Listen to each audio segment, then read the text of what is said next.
राज शर्मा जी, सबसे पहले आपके पास आना चाहूँगा कि वर्तमान समय में अगर आप देखें तो जो धर्म को लेकर बहुत ज़्यादा टिप्पणियां सामने आ रही हैं और लगातार ये चीज़ें बढ़ ही रही हैं।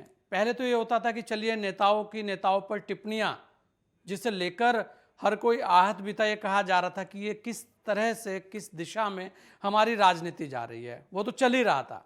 लेकिन अब आप देखेंगे कि अब धीरे धीरे कर कर खासकर हिंदू धर्म को लेकर भी बहुत ज़्यादा टारगेट होने लगा। तो ये क्या, इसे आप किस तरह देखते हैं? क्या ये एक एक ऐसी राजनीति है जो वास्तव में आपको बहुत ऊंचाइयों पर ले जा सकती है, या मामला कुछ और है?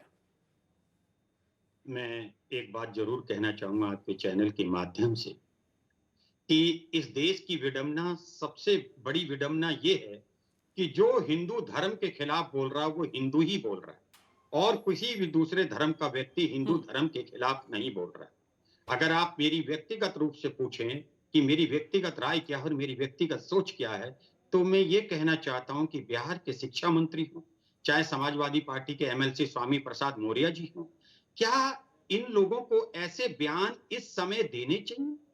क्या इन बयानों से कोई देश का भला होने वाला है? जी, या विकास आप होने वाला है? कुछ नहीं होने वाला है। हम्म, और फिर आप लोग ये इतने आप लोग वो लोग हो जो बोलते हो उसको कुछ लोग अनुसरण करते हैं। जी।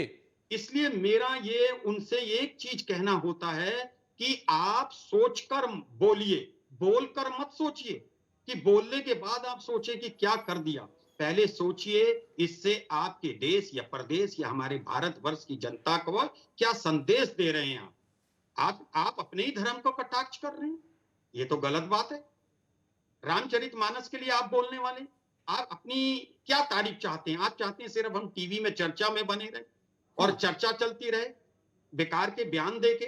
तो मैं इस बात का बिल्कुल पूरी तरह से खंडन करता हूं कि किसी भी नेता को जो चुना हुआ प्रतिनिधि है उसको ऐसे कोई बयान नहीं देने चाहिए जिससे कि देश में गलत संदेश जाए। मैं आप इसका देखिए, बहुत राज शर्मा जी, अभी हमारी बात हो रही थी कि बागेश्वर धाम वाला मामला भी बहुत ज़्यादा चर्चा में रहा है। ये कहा जा रहा था कि कोई कह रहा है कि वो इस तरीके के जादू टोने चलते रहते हैं, कोई कुछ कह रहा है, कोई कह रहा है एक अलग तरीके का मैजिक है, ऐसा हम भी दिखा देंगे। ये सब जो चीज़ें हैं, आखिर ये आती कहाँ से? आखिर क्यों इसकी आवश्यकता है? क्या इससे वास्तव में जो वर्तमान में जो मुद्दे चल रहे हैं वो खत्म हो जाएंगे? क्योंकि मैं आपको चर्चा किस चीज की कर रहे हैं आप देखिए, लगातार पिछले बीते दिनों अगर आप देखें तो एक ही चर्चा चल रही है कि बागेश्वर धाम वाले जो महंत हैं वो इस तरीके से कर रहे हैं, तो उसी को लेकर एक पूरा विवाद चल रहा है। अरे आखिर अगर कोई कुछ कार्य कर रहा है और उस कार्य से किसी को संतुष्टि हो रही है तो उसमें दिक्कत कहाँ है? और क्या उसके ऊपर उंगलियां उठाने से हमारे यहाँ जो जाति के बंधन है, हमारे यहाँ जो और मुद्दे हैं, हमारे यहाँ जो गरीबी है, हमारे यहाँ और बहुत सारी चीजें हैं, क्या वो सब सही हो जा रही है? एक्चुअली सबसे बड़ी बात है कि हमारा भारतवर्ष एक विशाल देश है। यहाँ पे ज्यादातर जनता खाली है और जनता अगर खाली है तो उसमें भी सरकार का योगदान है कि जनता के लिए कोई ऐसा सृजन कार्य का नहीं कर पा रही है जिससे ज्यादातर जो मॉब है वो बिजी रहे। मैं हम्म, आप इसमें मैं अगर आप बुरा ना माने तो मैं क्षमा के साथ एक बात कहता हूं, नहीं, बोलिए इसमें बोलिए जी। मीडिया का भी ज्यादा रोल है। अब हाँ, सारे चैनल्स इनको दिखा रहे हैं, धीरेन्द्र शास्त्री धीरेन्द्र शास्त्री धीरेन्द्र शास्त्री धीरेन्द्र शास्त्री, स्वामी प्रसाद मौर्य स्वामी प्रसाद मौर्य। क्या ये दिखाना जरूरी था? और आपने एक बात कही, मैं इन बातों को व्यक्तिगत रूप से मानता हूं कि व्यक्ति के पास शक्तियां होती हैं। जी। हम लोग जी रहे हैं, साधारण आदमी हैं, हम लोग जी रहे हैं। हम अपनी प्राण शक्ति से जीते हैं और दूसरी हम ब्रह्मांड की ऊर्जा से जीते हैं।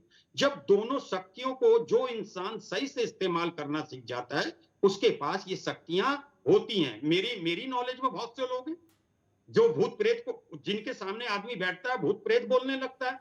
हम मान रहे हैं ना।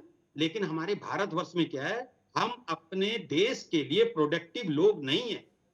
हम सिर्फ क्रिटिसिज्म, हम नेगेटिव थॉट्स को ज्यादा देना पसंद करते हैं। ये मैं बहुत तो बड़ी आप बात लोगों है से कि नकारात्मकता को ज़्यादा पसंद किया जाता है और शायद इसीलिए इस तरीके के बयान भी आते हैं, क्योंकि हर आदमी को एक चाहत है कि चर्चा हो।